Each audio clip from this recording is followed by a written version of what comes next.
Première partie. L'évolution cosmique. Rig Veda, section 8, lecture 7, hymne 10. Il n'existait rien, ni le ciel clair, ni la large voûte des cieux étendue au-dessus de nos têtes. Qu'est-ce qui couvrait tout? Qu'est-ce qui abritait? Qu'est-ce qui cachait? Était-ce l'abîme sans fond des eaux? Il n'y avait pas de mort, cependant rien n'était immortel. Il n'y avait rien qui divisât le jour de la nuit. L'un seul respirait sans souffle de lui-même. Depuis, il n'y a rien que lui. Les ténèbres régnaient, et tout au commencement était voilé dans une obscurité profonde, océan sans lumière. Le germe qui sommeillait encore dans l'enveloppe s'entr'ouvrit sous l'influence de la chaleur ardente, en forme de nature une. Qui connaît le secret? Qui l'a proclamé ici? D'où vint cette création multiple? Les dieux eux-mêmes vinrent plus tard à l'existence. Qui sait d'où vint cette création immense? Qui connaît cela? D'où vint cette grande création? Si sa volonté créa ou s'abstint? Le plus haut voyant qui est au sommet des cieux le sait sans doute, ou peut-être ne le sait-il pas lui non plus. Abîmant ton regard dans l'éternité, avant que les fondations du monde fussent établies. Tu existais, et lorsque la flamme souterraine rompra sa prison et détruira la charpente du monde, tu seras encore comme tu étais autrefois. Tu ne connaîtras aucun changement quand le temps ne sera plus. Ô pensée sans fin, divine éternité. Stances de Dzian, ainsi que leurs commentaires, selon leur numération en stances et en slokas.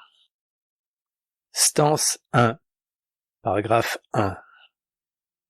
La mer éternelle, entre parenthèses l'espace, enveloppée dans ses robes à jamais invisibles, avait de nouveau sommeillé pendant 7 éternités.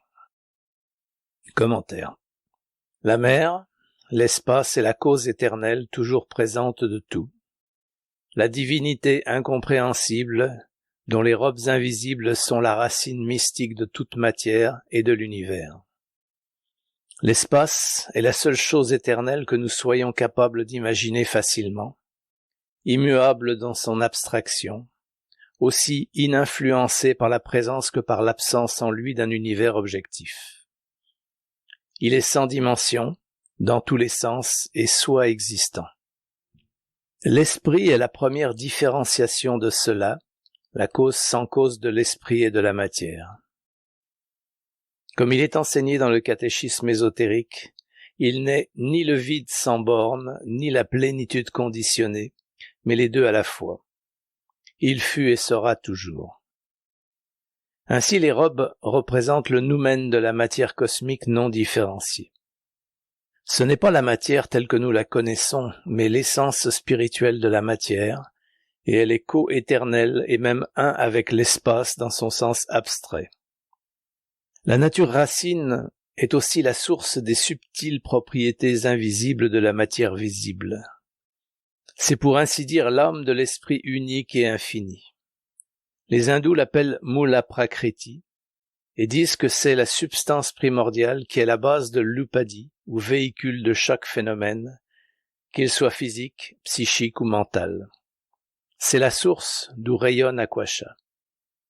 Par les 7 éternités, on veut dire des éons ou périodes.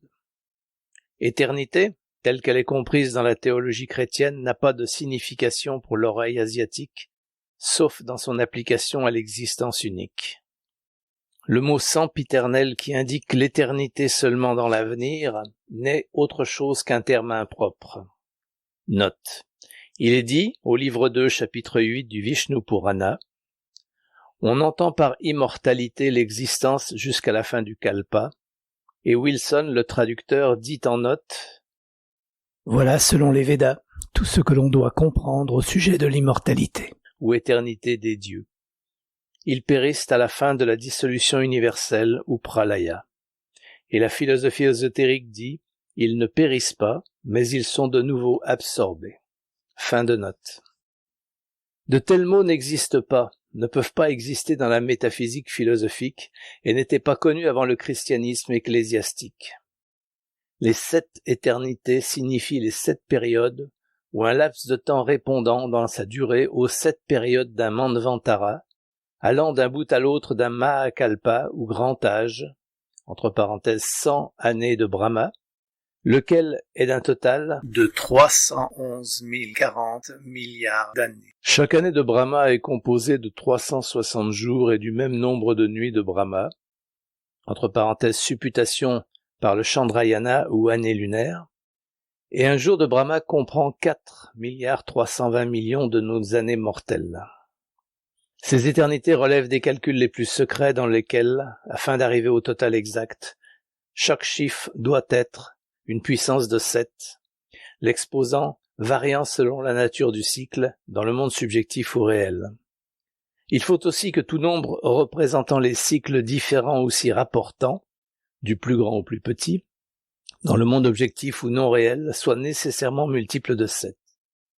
Il est impossible de donner la clé de ces opérations parce qu'elles cachent le mystère des calculs ésotériques et qu'en matière de calcul ordinaire, elle n'a pas de sens.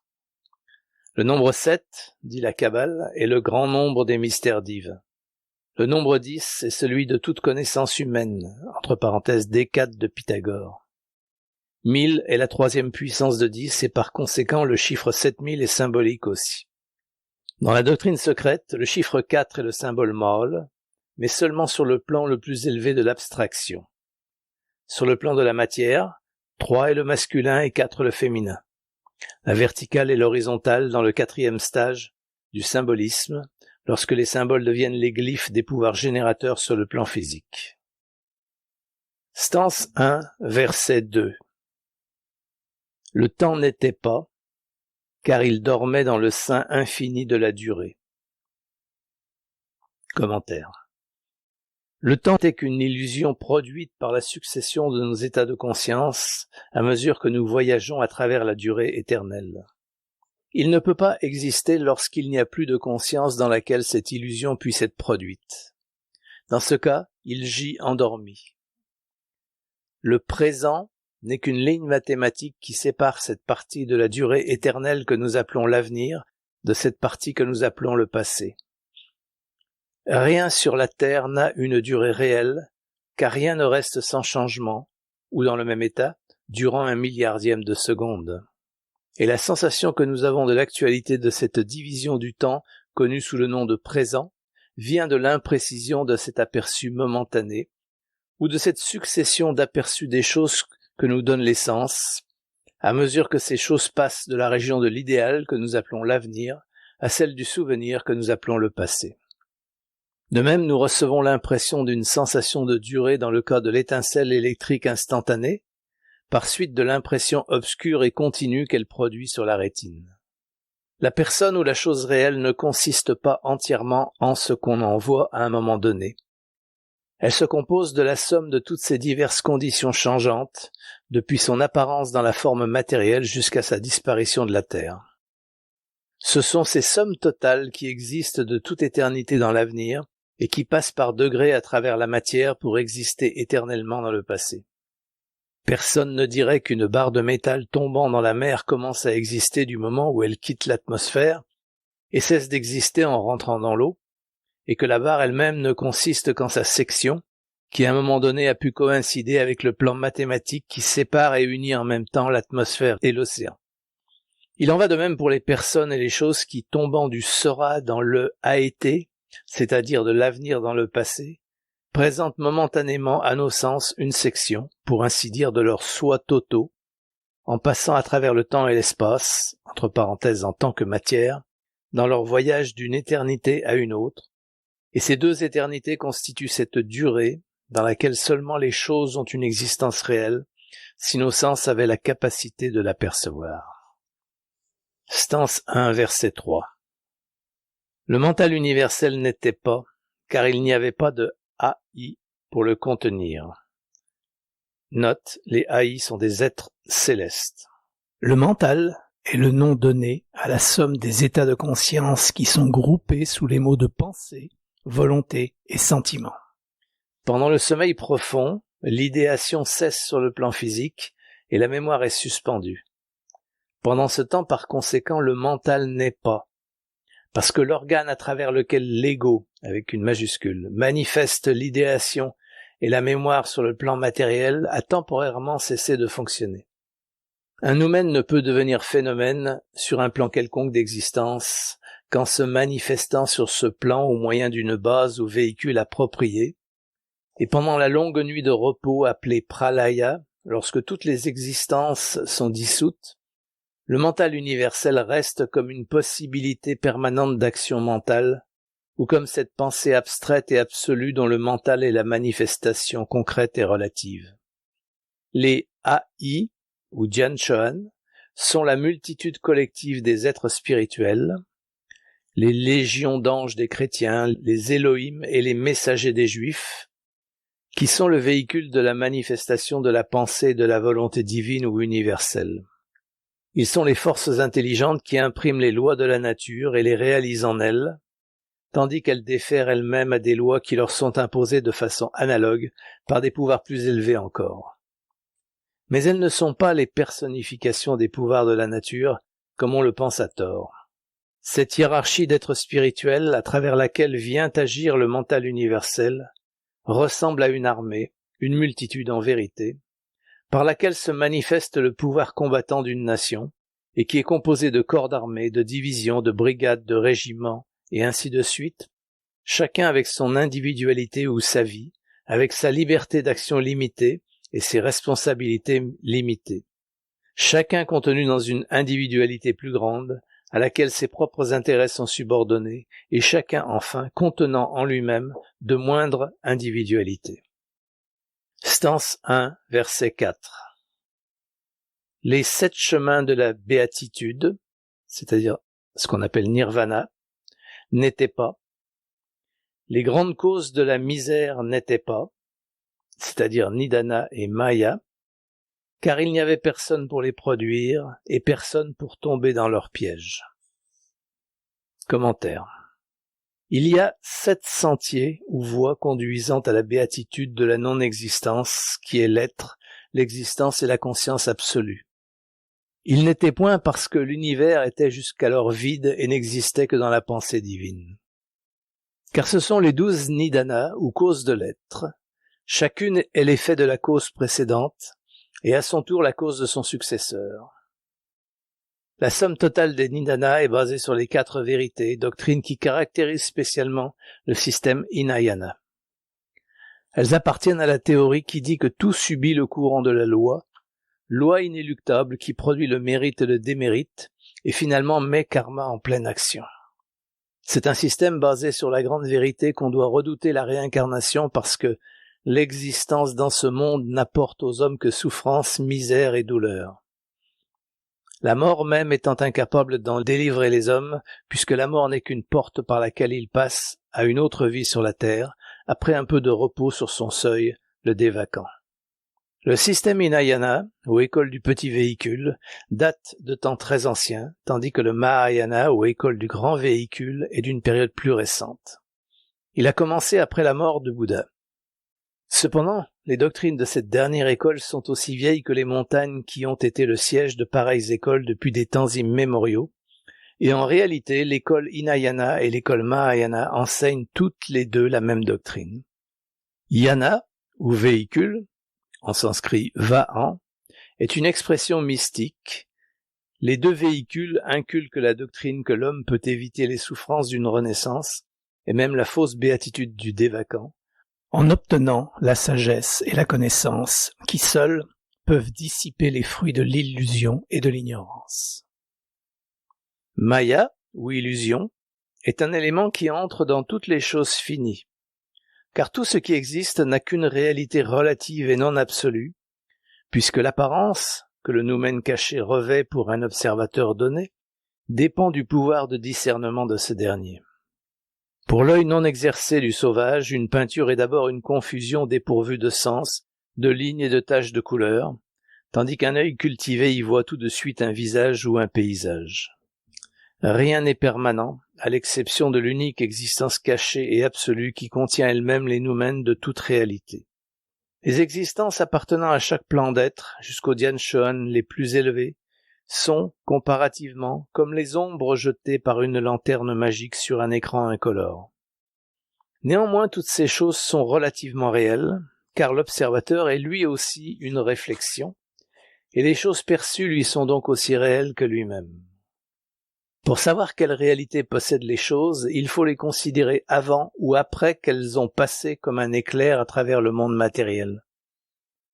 Car nous ne pouvons pas en connaître directement, tant que nous possédons des instruments, des sens qui n'apportent à notre conscience que les éléments de l'existence matérielle.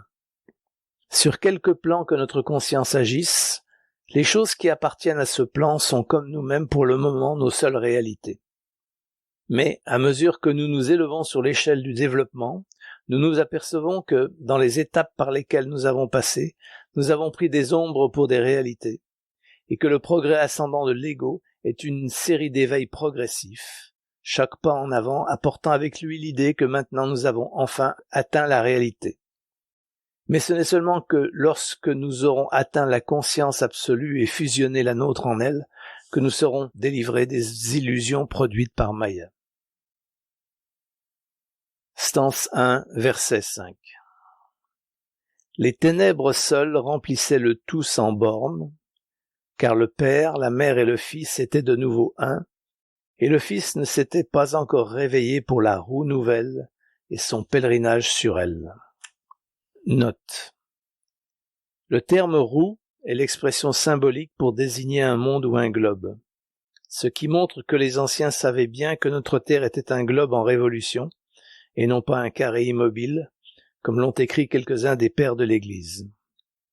La grande roue est la durée entière de notre cycle d'être ou Mahakalpa, c'est-à-dire la révolution entière de notre chaîne spéciale de 7 planètes ou globes, ou sphères, du commencement à la fin. Les petites roues signifient les rondes, au nombre de 7 aussi. Commentaire. Petit a. Les ténèbres sont père-mère, la lumière est leur fils, dit un ancien proverbe oriental.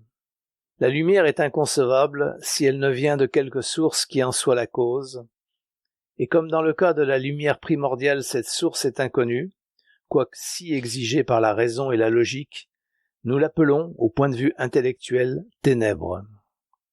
Quant à la lumière secondaire ou empruntée, quelle que soit sa source, elle ne peut avoir qu'un caractère temporaire ou mayavique.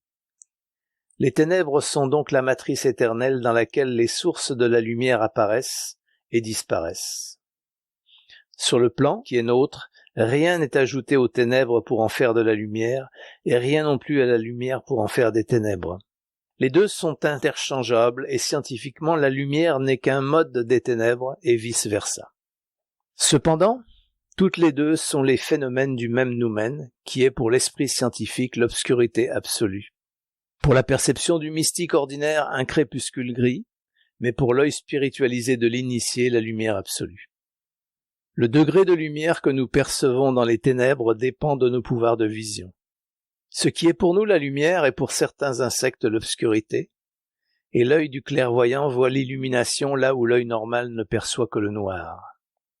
Lorsque l'univers était plongé dans le sommeil, lorsqu'il était revenu à son unique élément primordial, il n'y avait ni centre de luminosité, ni œil pour percevoir la lumière, et par conséquent les ténèbres remplissaient le tout sans borne. Commentaire petit b. Le père-mère est les principes mâles et femelles dans la nature racine, les pôles opposés qui se manifestent en toutes choses sur chaque plan du cosmos, ou à un point de vue moins allégorique, l'esprit et la substance, dont la résultante est l'univers ou le Fils. Ils sont de nouveau un, lorsque dans la nuit de Brahma, pendant le pralaya, tout dans l'univers objectif est revenu à sa cause une, primordiale et éternelle, pour reparaître à l'aurore suivante, comme cela se fait périodiquement.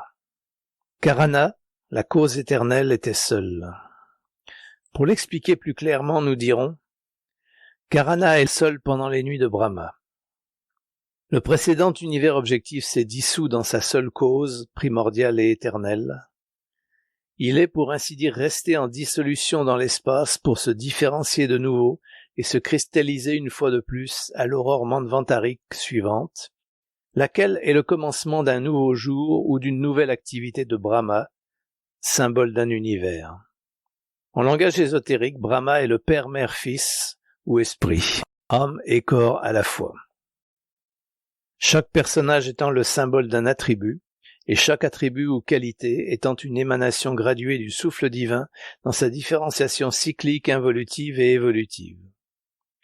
Dans le sens cosmico-physique, c'est l'univers, la chaîne planétaire et la Terre. Dans le sens purement spirituel, c'est la divinité inconnue, l'esprit planétaire et l'homme, le fils des deux, créature de l'esprit et de la matière, l'une de leurs manifestations dans ses apparences périodiques sur Terre, pendant les roues ou Manvantara.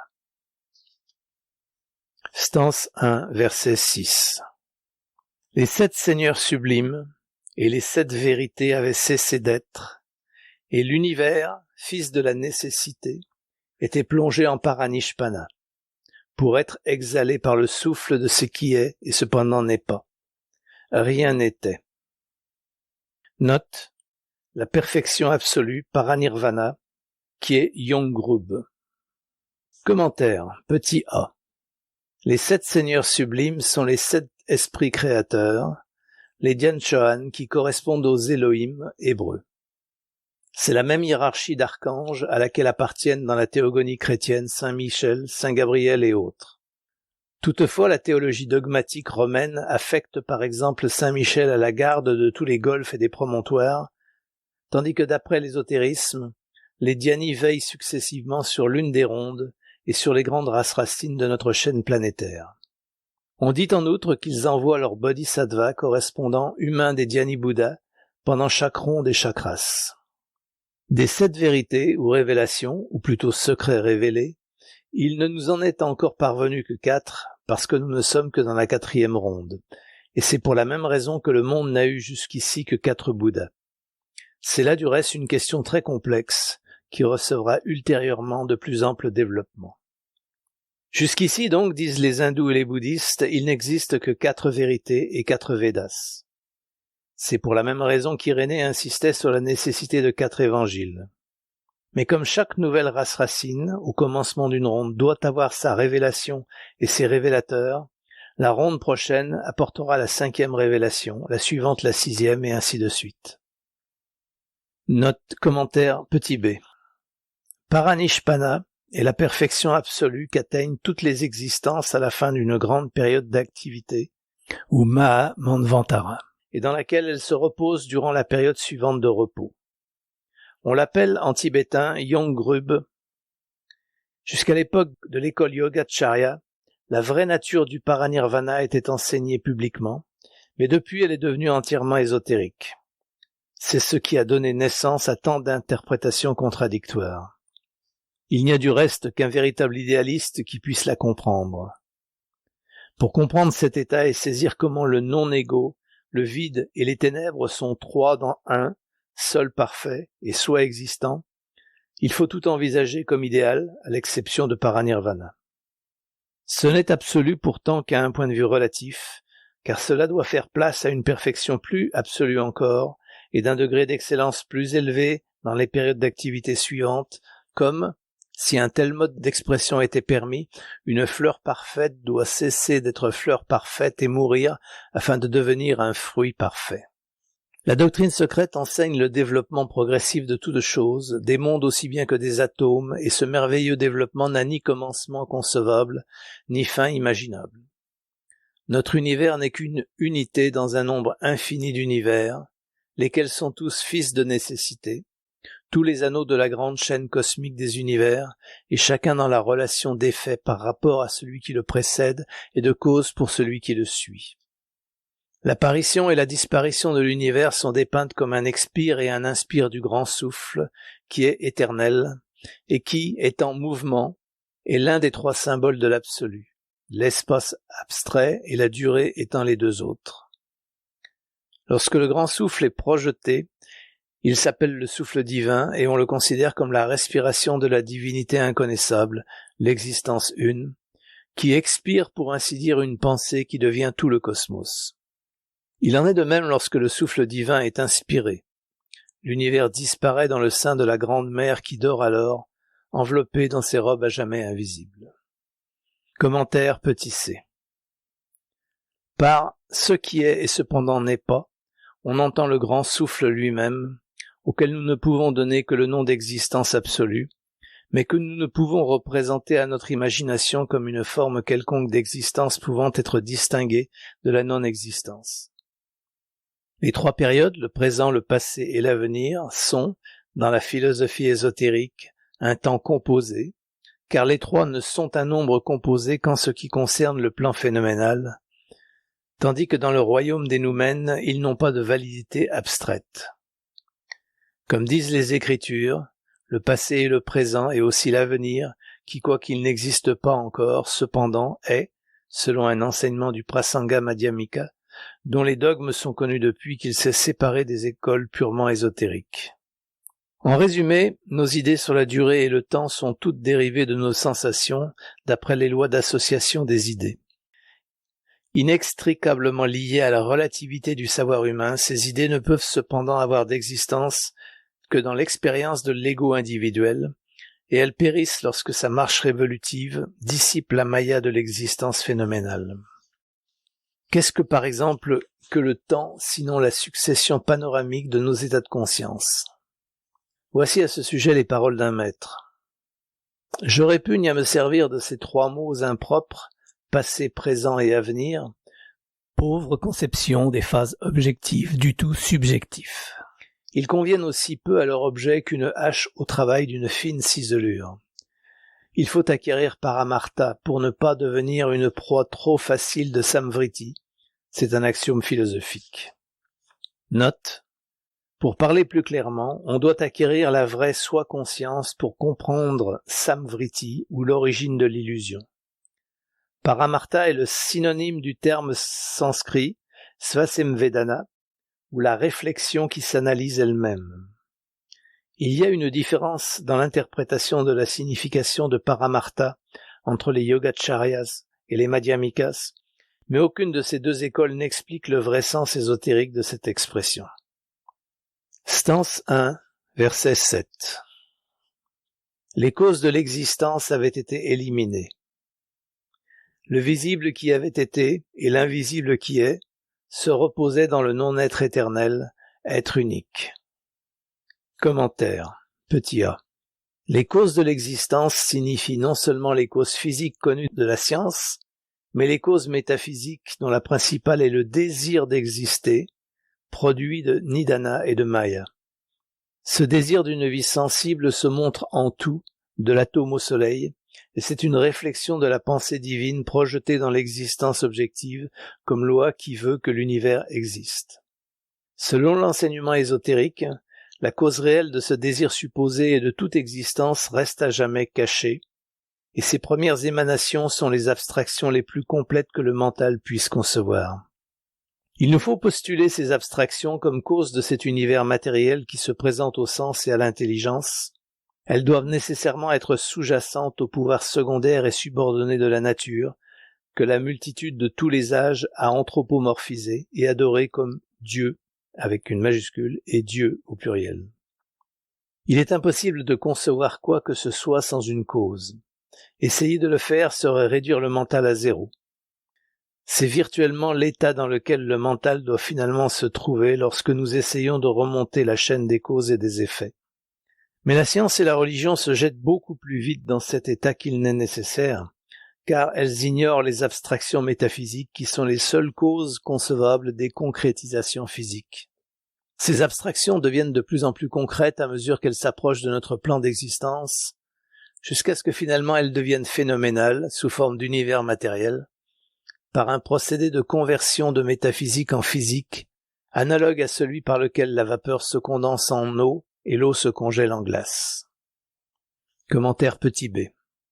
L'idée de l'éternel non-être, qui est l'être unique, paraîtra un paradoxe à quiconque ne se rappelle pas que nous limitons nos idées d'être à notre conscience présente de l'existence, en faisant un terme spécifique plutôt que générique.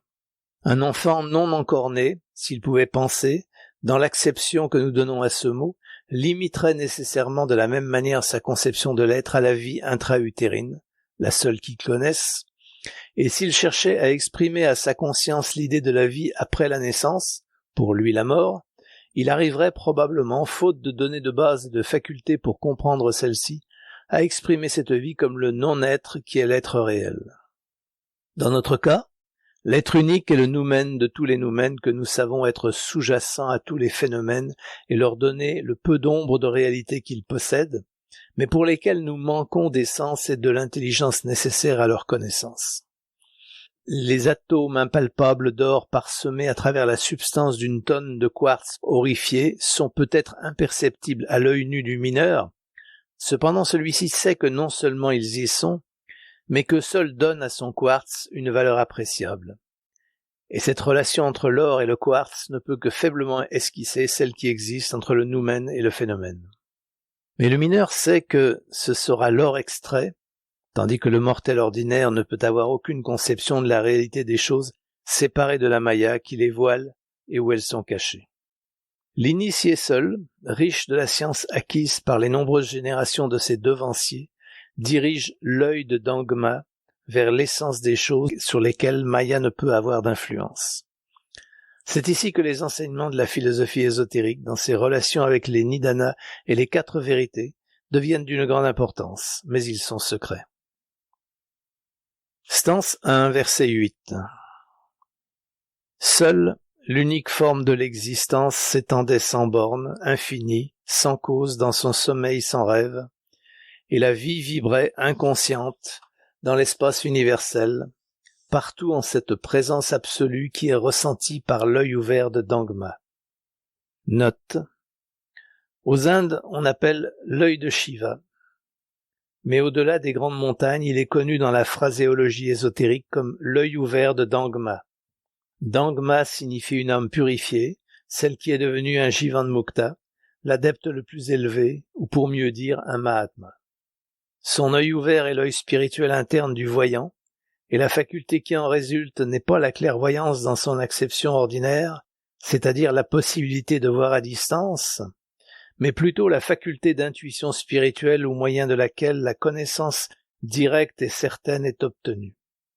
Cette faculté est intimement liée au troisième œil que la tradition mythologique attribue à certaines races d'hommes. Commentaire petit a.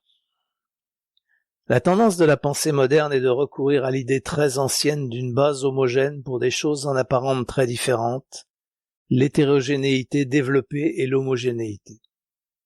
Les biologistes cherchent en ce moment leur protoplasme homogène et les chimistes leur protyle, tandis que la science cherche la force, dont l'électricité, le magnétisme, la chaleur, etc.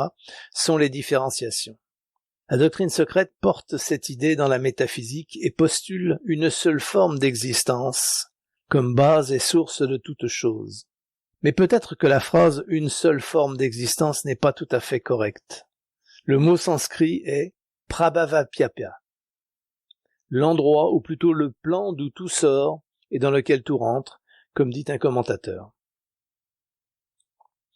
Ce n'est pas la mer du monde comme le traduit Wilson dans son Vishnu Purana, car Jagat Yoni, ainsi que le montre Fitzgerald Hall, n'est pas tant la mer du monde ou matrice du monde que la cause matérielle du monde.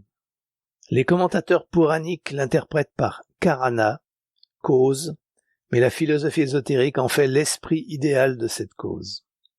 Dans son étape secondaire, c'est la Svabhavat du philosophe bouddhiste, la cause et l'effet éternel, omniprésent et cependant abstrait, l'essence plastique soit existante et la racine de toute chose, regardée sous le même double jour que celui sous lequel le Vedanta regarde son Parabrahman et sa Mula Prakriti, l'un sous deux aspects. Il paraît en vérité extraordinaire de trouver de grands savants spéculant sur la possibilité que le Vedanta, et surtout l'Uttaramimamsa, ait été évoqué par les enseignements des bouddhistes, lorsqu'au contraire c'est le bouddhisme, l'enseignement de Gautama Bouddha, qui a été évoqué et entièrement construit sur les données de la doctrine secrète, dont on essaie de donner ici une esquisse partielle, et sur laquelle aussi on fait reposer les Upanishads. Selon les enseignements de Sri Shankaracharya, il est impossible de nier notre assertion. Note. Et cependant, une personne qui prétend être une autorité, Sir Monier Williams Bodden, professeur de sanskrit à Oxford, vient de nier le fait. Voici ce qu'il a enseigné à son auditoire le 4 juin 1888 dans son allocution annuelle à l'Institut Victoria de Grande-Bretagne. À l'origine, le bouddhisme se montra opposé à l'ascétisme solitaire pour parvenir aux hauteurs sublimes de la connaissance. Il n'y avait pas de système occulte ni ésotérique caché aux hommes ordinaires. Et encore, lorsque Gautama Bouddha commença sa carrière, la forme dernière et inférieure de yoga paraît avoir été très peu connue.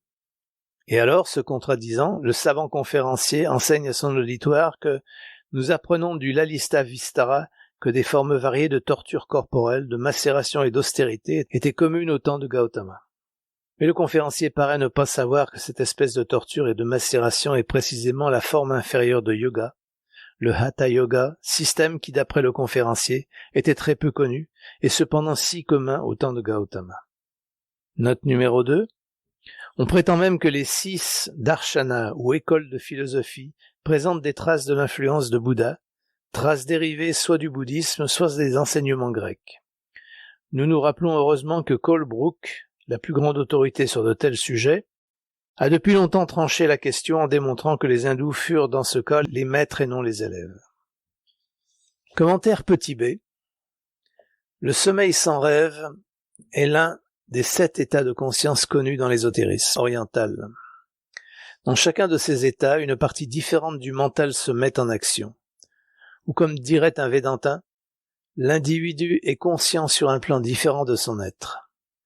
Le terme sommeil sans rêve dans ce cas est appliqué allégoriquement à l'univers pour exprimer une condition un peu analogue à cet état de conscience en l'homme qui, ne donnant lieu à aucun souvenir à l'état de veille, paraît n'avoir pas existé.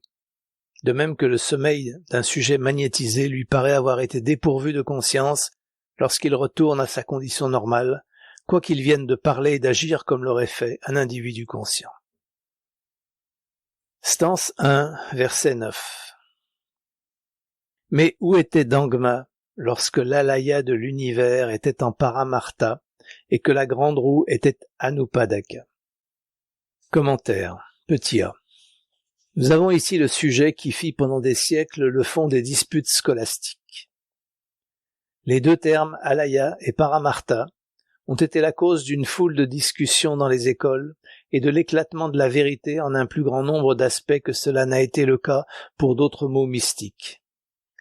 Alaya est l'âme du monde, ou Anima Mundi, la surhomme d'Emerson, qui selon l'enseignement ésotérique change périodiquement de nature. Quoique Alaya soit éternelle et sans changement, dans son essence interne sur les plans que ne peuvent atteindre ni l'homme ni même les dieux cosmiques, les Dhyani Bouddha, elle change pourtant pendant la période de vie active par rapport aux plans inférieurs, y compris les nôtres. Pendant ce temps, non seulement les Dhyani Bouddha sont un avec Alaya, en homme et en essence, mais l'homme même qui est puissant en yoga est capable de plonger son âme avec elle, comme le dit Arya Sangha de l'école Yogacara.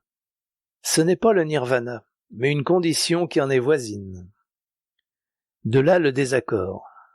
Ainsi, pendant que les Yogacaras de l'école Mahayana disent qu'Alaya, en tibétain Ningpo et Tsang, est la personnification de la vacuité, et cependant la base de toute chose visible et invisible, et que, quoiqu'éternelle et immuable dans son essence, elle se réfléchit dans chaque objet de l'univers, comme la lune dans l'eau claire et tranquille, d'autres écoles contestent cette proposition. De même pour Paramartha. Les Yogacharyas interprètent ce terme comme ce qui dépend aussi d'autre chose, Paratantra.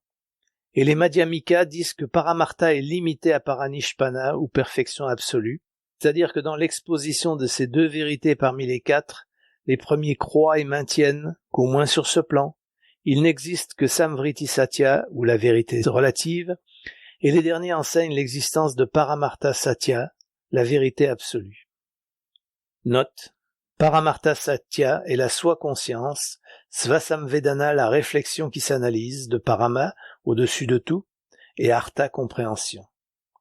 Satya veut dire l'être absolu est vrai, ou essai. En tibétain, Paramartha Satya est Dondampai Dempa. L'opposé de cette réalité absolue est Samvriti Satya, la vérité relative seulement. Samvriti signifie conception fausse et étant l'origine de l'illusion maya. En tibétain, Kunzapchi Dempa, l'apparence qui crée l'illusion. Fin de la note. Aucun ara ou mendiant ne peut atteindre la connaissance absolue avant d'être un avec Paranirvana. Parakalpita et Paratantra sont ses deux grands ennemis. Parakalpita, en tibétain Kuntag, est l'erreur commise par ceux qui sont incapables de réaliser la nature vide et illusoire de tout, et qui croient qu'une chose inexistante existe, par exemple le non-égo. Et Paratantra, quoi qu'il en soit, est ce qui existe seulement par un lien dépendant ou accidentel, et qui doit disparaître dès que la cause dont il procède a disparu, comme la flamme par rapport à la mèche.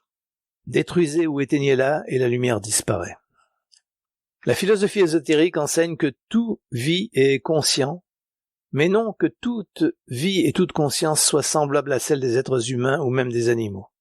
Nous regardons la vie comme la forme unique de l'existence, se manifestant dans ce qu'on appelle matière, ou dans ce que, les séparant à tort, nous nommons dans l'homme l'esprit, l'âme et la matière.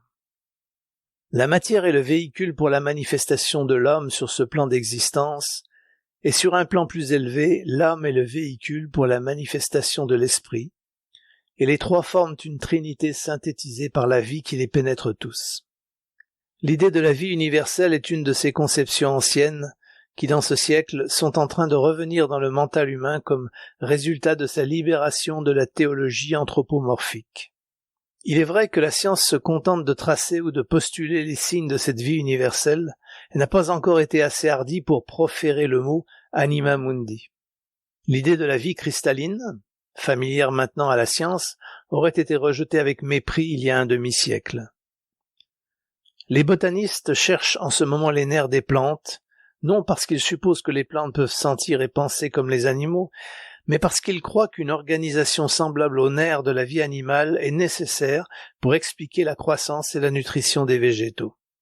Il paraît presque impossible que la science se contente du simple usage de termes tels que force et énergie, et tarde plus longtemps à reconnaître que les choses qui ont la vie sont des choses vivantes, qu'elles soient atomes ou planètes. Mais le lecteur peut demander quelle est la croyance des écoles ésotériques intérieures. Quelles sont les doctrines enseignées sur ces sujets par les bouddhistes ésotériques? Avec eux, nous répondrons « Alaya a une signification double et même triple. Dans le système Yogacarya de l'école Mahayana contemplative, Alaya est en même temps l'homme universel, Anima Mundi, et le soi d'un adepte avancé. Celui qui est puissant dans le yoga peut introduire à volonté son Alaya, au moyen de la méditation, dans la vraie nature de l'existence. L'Alaya a une existence absolue et éternelle, dit Arya Sangha, le rival de Nagarjuna. Dans un sens, c'est Pradhana qui est défini dans le Vishnu Purana de la façon suivante. Ce qui est la cause non évoluée est appelé énergiquement par les sages les plus éminents, Pradhana, base originelle, qui est Prakriti subtil, c'est-à-dire ce qui est éternel et ce qui en même temps est ou contient ce qui est, et ce qui n'est pas ou n'est qu'un simple processus. La cause indiscrète, qui est uniforme, qui est cause et effet, et que ceux qui connaissent les premiers principes appellent Pradhana et Prakriti, est le Brahma inconnaissable qui était avant tout. Ce qui veut dire que Brahma n'évolue ni ne crée, mais expose seulement des aspects divers de lui-même. L'un d'eux est Prakriti, aspect de Pradhana. Prakriti cependant est un mot incorrect, et Alaya expliquerait mieux la chose, car Prakriti n'est pas le Brahma inconnaissable. C'est la faute de ceux qui ne savent rien de l'universalité des doctrines occultes conservées depuis le berceau des races humaines. C'est surtout des savants qui rejettent l'idée même d'une révélation primordiale d'enseigner à tort que l'anima mundi, la vie une ou âme universelle, a été découverte par Anaxagore ou à son époque. Ce philosophe n'a produit cet enseignement que pour contrebalancer les conceptions trop matérialistes de Démocrite sur la cosmogonie, conception basée sur la théorie exotérique d'atomes mus aveuglément. En fait, Anaxagore de Clazomène ne fut pas l'inventeur de la doctrine précitée, mais seulement son vulgarisateur, de même que Platon. Ce qu'il appelait l'intelligence du monde, le nous, principe qui selon lui est absolument séparé et libre de la matière et qui agit avec un but préconcis, était nommé mouvement, vie une ou Jivatma dans l'Inde, longtemps avant le 5e siècle de l'ère pré-chrétienne. Mais les philosophes ariens n'ont jamais doué ce principe, qui pour eux est infini, de l'attribut fini de la pensée. Cela conduit naturellement à l'esprit suprême d'Hegel et des transcendantalistes allemands, contraste qu'il est peut-être utile d'indiquer. Les écoles de Schelling et de Fichte se sont grandement écartées de la conception primitive et archaïque d'un principe absolu et n'ont reflété qu'un aspect de l'idée fondamentale du Vedanta.